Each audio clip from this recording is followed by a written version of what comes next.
There's an old story that you might have heard. A storm descends on a small town, and the downpour soon turns into a flood. As the waters rise, the local preacher kneels in prayer on the church porch. He's surrounded by water. By and by, one of the townsfolk come to him in a canoe.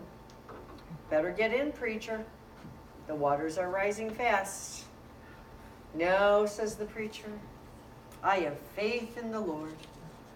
He will save me. Still the waters rise. Now the preacher is up on the balcony, wringing his hands in supplication. But another guy zips by in a motorboat. Come on, preacher, we need to get you out of here. The levee's going to break any minute.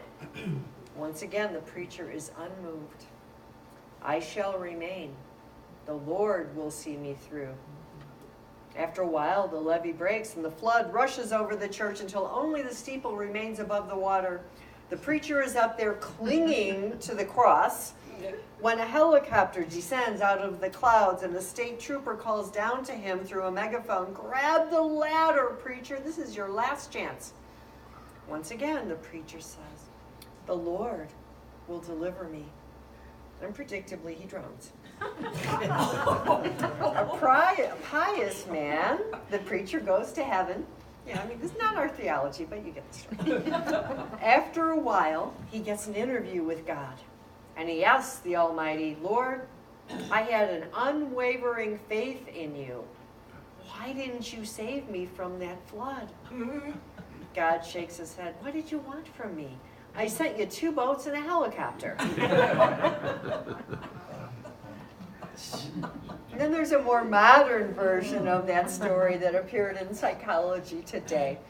And it's a modern man, and he's sitting, heart sprung open like a cheap watch, across the table from God. What's with the heart attack? The man demands of God. What did you want from me? God replies. I sent you yoga, Buddhism, wordsworth, mindfulness practice, road cycling, progressive relaxation, Brahms, acceptance and commitment therapy, Monet, children's laughter, sunsets. God went on.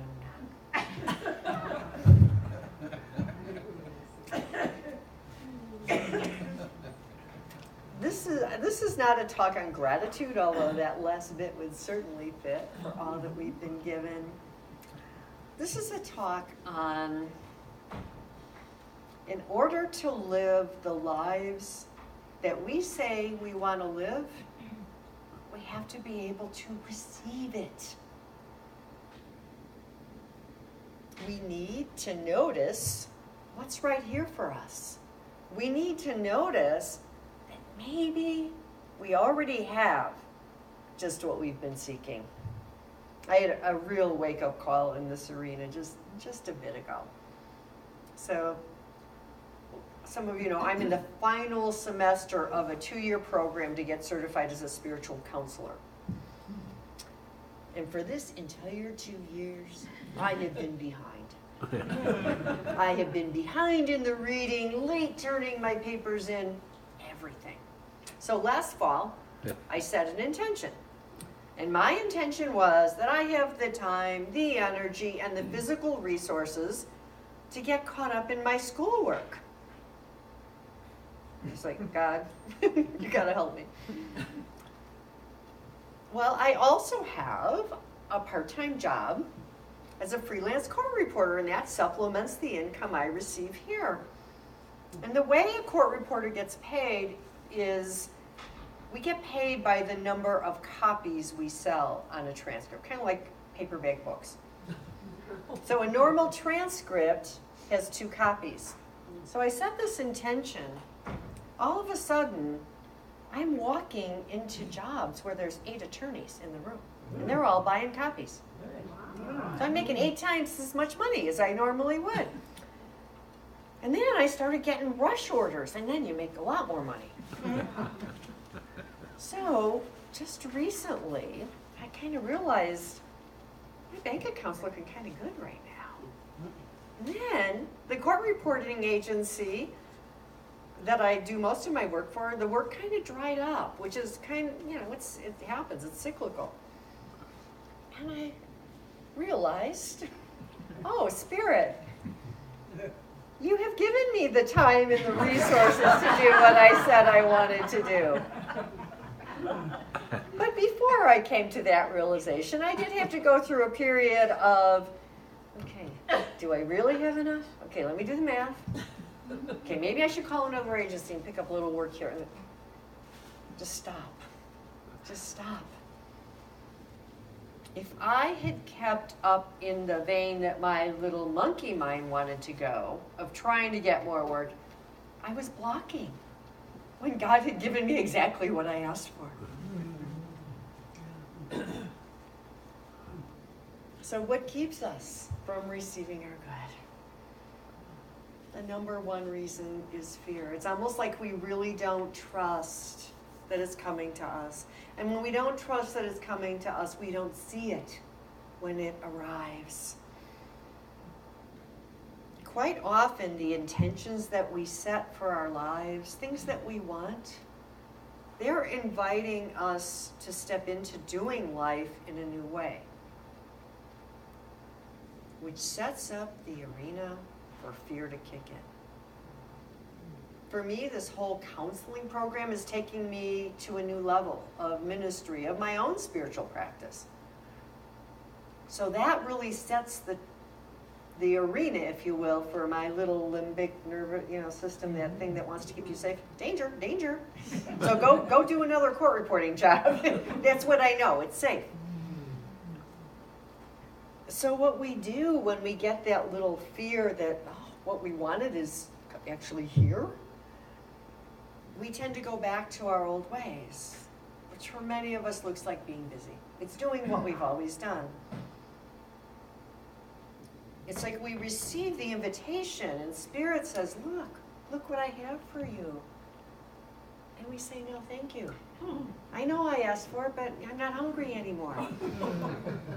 Jesus demonstrated this perfectly in his parable about the king who prepared a wedding banquet for his son. And he sent his servants out to gather those who had been invited to the banquet to let them know, come on, the meal is ready, come on. But they refused. One of them said, oh, I would, but I'm a farmer and I got to go tend to my crops. Another said, I'm a merchant. I got to get back to my store. There could be customers. So the servants returned and they reported to the king, they're all too busy to come to your banquet. So the king sent the servants out once again and he said, invite, and said, the invited aren't worthy to attend. So you go out now and you invite everybody that you can find. You invite the sick, the lame, the poor. See if they are willing to come to the banquet. Now the hall is filled with guests. Those who were willing to say yes to the good that was being given to them. Sometimes we're like the farmer and the merchant, and the other, I want this, but... So what does it take for us to come to the banquet? The banquet is every good thing you need to support you in doing what it is you came here to do. It's the support of the divine, in you expressing your divine nature. So it's loving relationships, it's health, it's material goods, it's knowledge, it's wisdom, all those things that are already yours. It's everything you can think of and more that you might need to support you in expressing God as only you can. It's been said that without God, we wouldn't be. We were created from the divine intention, the divine being, and that's true. And without a conscious, intentional relationship with God, whatever that looks like for you, meditation, being present, without that relationship, our life isn't all that it could be. We tend to live an unfulfilled life because we're not connected to the source. We're not connected to the life of our life. But equally true is that without you expressing your uniqueness, without you being you, as only you can, God is not fully expressed in this three-dimensional world of form that we live in. So for us, we need God to be fulfilled in our lives. And God needs us to keep creating after itself. That's the very nature of God, is creation. Moving us forward, keeping us more aware of the Spirit of God, keeping us knowing more all that is, which is only good, which is only love. Our part is to be open and to receive, to be willing. There's a sweet story that one Sunday morning, as the congregation filed in a little Catholic church in a plaza called Santa Rosa, there was a loud intake of breath. The statue of Jesus that stood in the corner had been vandalized. Vandals had entered the chapel and broken off its hands. After Mass, the priest organized a committee of parishioners to investigate the crime and to begin raising money to buy another statue.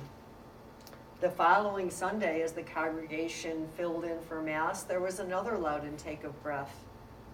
This time, a sign was hanging around the statue's neck. It was carefully hand-lettered, and it read, "I have no hands but yours." We are the hands of God. We are the feet of God. We are the ones who are here to bring God into expression, all that God is. But we don't always accept the invitation to do it.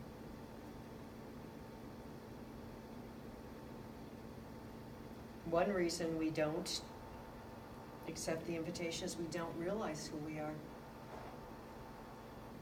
We don't realize that we are the hands and feet of God. We don't feel worthy to take a seat at the table. So even though we say we want what we want, and we do, and we believe this is our purpose in life, when it actually shows up,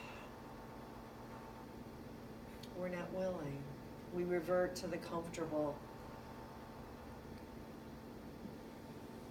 We do what we know instead of what we wanted. This is the human condition. But we are called and supported to step out a little further than that.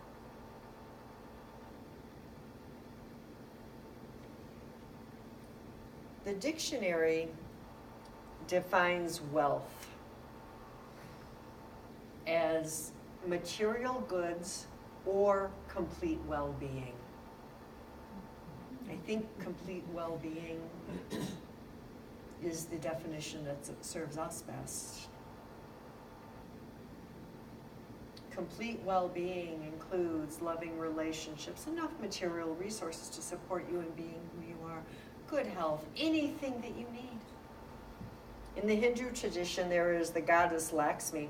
She has four arms in which she holds the various forms of wealth that we have available to us. There's 8 forms in the Hindu tradition.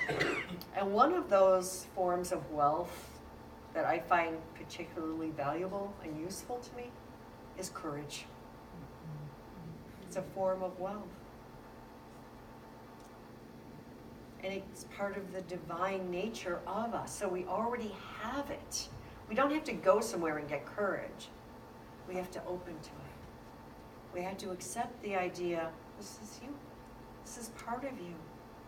You have everything you need to do what is yours to do in a very big way or in the daily things of life. When you might be stepping out of your comfort zone a little bit, you have what you need. So, to accept our good,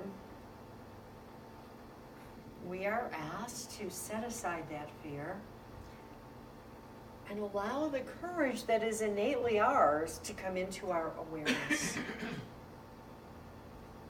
And know that we are worthy of all of it. It's our true nature. When we are unwilling to receive our good, when we are stopped by fear, by sense of unworthiness, we can't go forward in our lives. We can't change at all. It's like we're weighed down by a heavy cloak. A friend of mine visited the Liberace Museum in Las Vegas. Has anybody ever been there? She was amazed by the pianos, the cars, and all his costumes. And one costume was so ornate and intricate that it took 7 seamstresses over a year to make it. And then there was another costume that weighed 200 pounds. Can you imagine what it would have been like to carry around 200 pounds? And I thought of what a great metaphor for the weight of our unworthiness and the fear that some of us carry around that keep us unwilling to step into our true selves. But do you remember how Liberace would make his entrance wearing this heavy, heavy cape and those costumes? He would enter, and then after just a few moments, he would have help removing this weighted cloak. It would literally be lifted off his shoulders. And now he was liberated and able to shine, literally and figuratively, if you remember him. So maybe we could put down this heavy cloak of unworthiness and fear that we've been carrying around by simply remembering who we are. That's it. That's it. Spending time in silence, allowing your true nature to be known through you, to you, as you. You don't have to go anywhere or read another book. You just need to be. And be willing. Be willing. One of the most, and I've said this before, one of the most powerful spiritual practices we can do is to be willing. So, the question is, are we willing to receive our good? Are we willing to take responsibility? To say yes for being who you came here to be? You already have everything you need to do it. It's all inside of you by virtue of your connection to Spirit. The ultimate source of your good. And you cannot be disconnected from that ultimate source. The banquet table of your life will keep being replenished by your connection to the one that longs to be made known through you. Gary Zukav, in his book Soul Stories, talks about how each of our lives can be like a movie. Thank you, Rick. He's putting them on Facebook, which is so exciting. We are not only the star of the movie, but we are the screenwriters as well. We get to decide the plot and the outcome. So what kind of movie are we writing for our lives? Is it the same one you've seen 100 times? Or is there something new? A new story, a new movie that's trying to emerge through you. Maybe you can imagine what this movie could look like.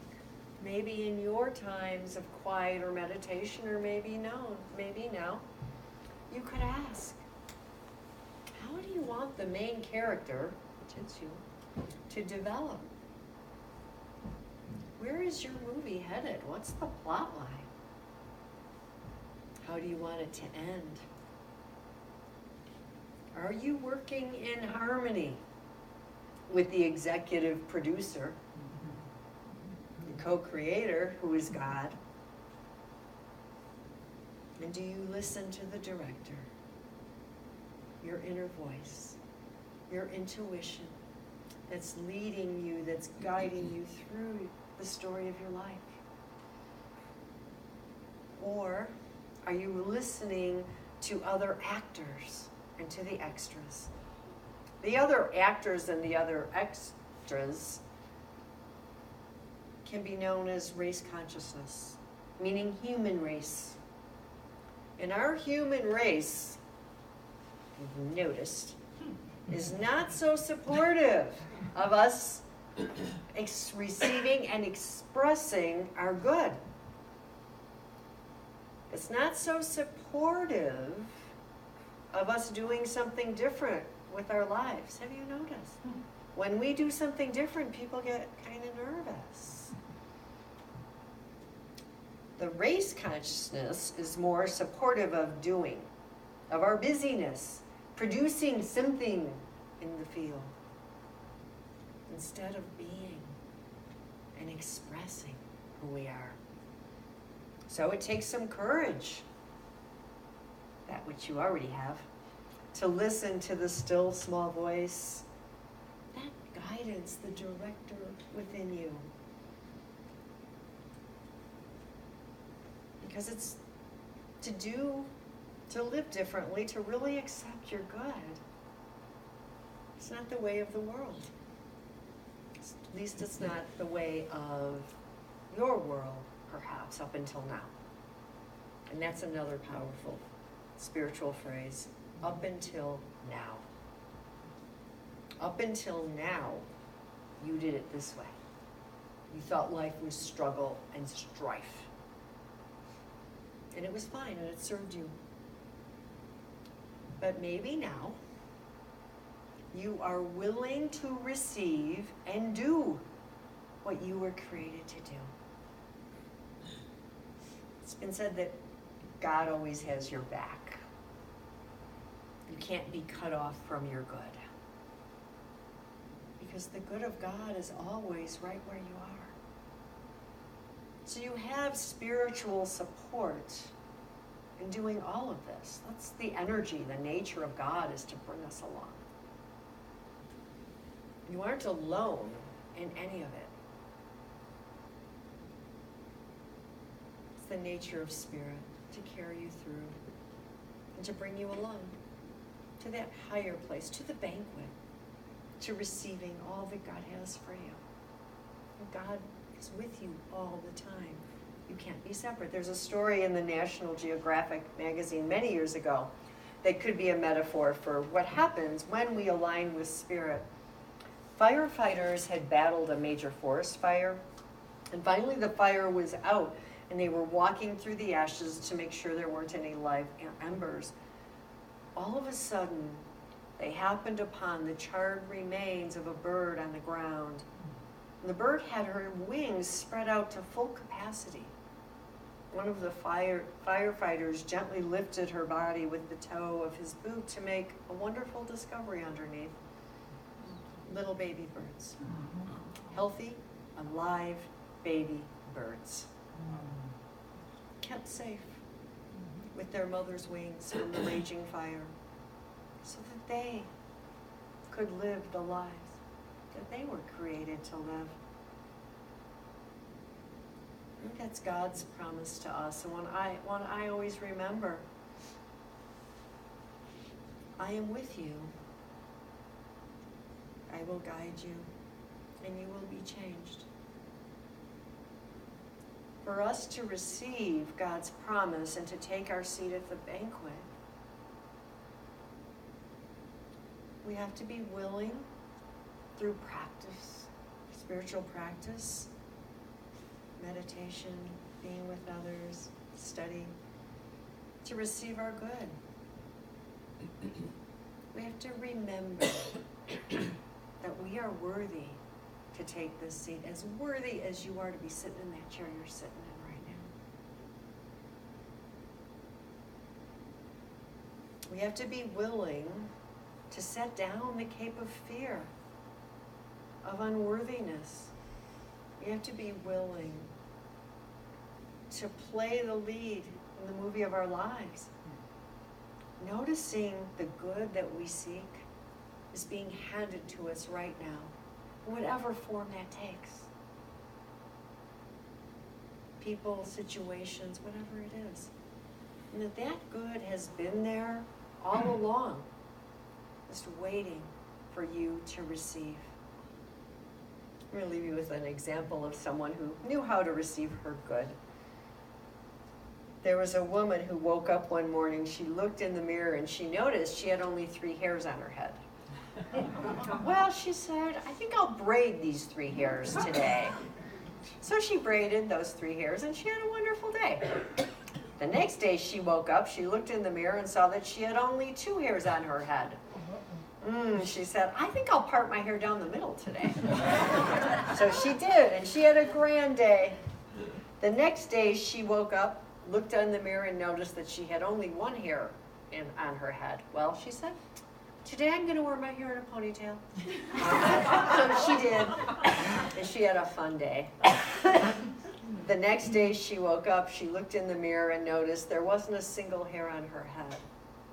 Yay, she exclaimed, I don't have to do my hair today. And she went out and had the best day ever. Namaste.